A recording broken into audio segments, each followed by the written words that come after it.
Hello everybody, welcome back to another Minecraft video. Wait, this isn't Minecraft. This is freaking World of Tanks. I get the Oh, this is a World of Tanks video. Well, sorry.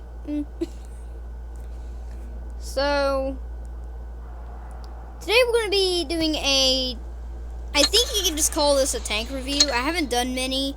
I think this is the only one I'm going to be doing. So the tank we're going to review today is my personal favorite, which is my personal favorite, the Tiger. Now, the Tiger 1, as y'all know, is the most produced tank throughout Germany. It's one of the most feared German tanks of the early World War II days. I think it was till the mid-40s this thing was introduced. So basically, the history behind the Tiger II is that Germany was in dire need of a brand new tank to replace the early made Panzer IV and the elite Panzer IV. And then came along the Tiger 1 and its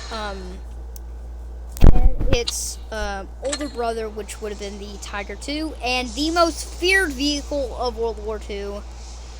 But then its bigger brother came along, which was the E100.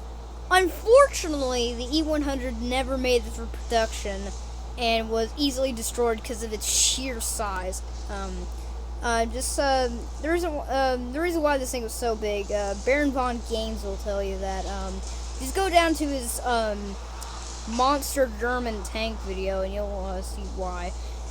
But the E100 wasn't the biggest tank. There was actually another version which was built, which would have been the obvious choice, which would have been the Maus.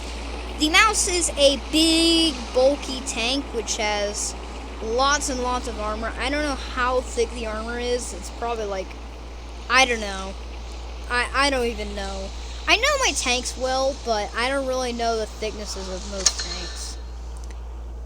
And wait a minute, we're doing a video on the Tiger 1, and then all of a sudden we start talking about the E100 and all that stuff. So the Tiger 1, it was ratherly an effective tank until 1943, which was during the Battle of Kursk. This thing was completely rendered useless because the new T-34 would actually be able to outnumber this tank, because there were only somewhere in the 1000s these tanks were built.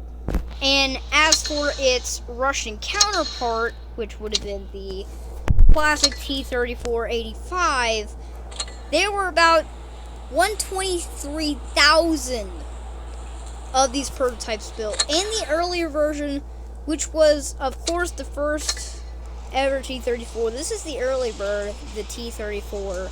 Which this is the earliest model that I know of that comes with the A20 gun right there. So yeah, it's a nice tank to be looking at. It's a rather feared tank. And after this thing was produced, the T-34-85 was produced, which was the most deadly. Oh crap! Something happened.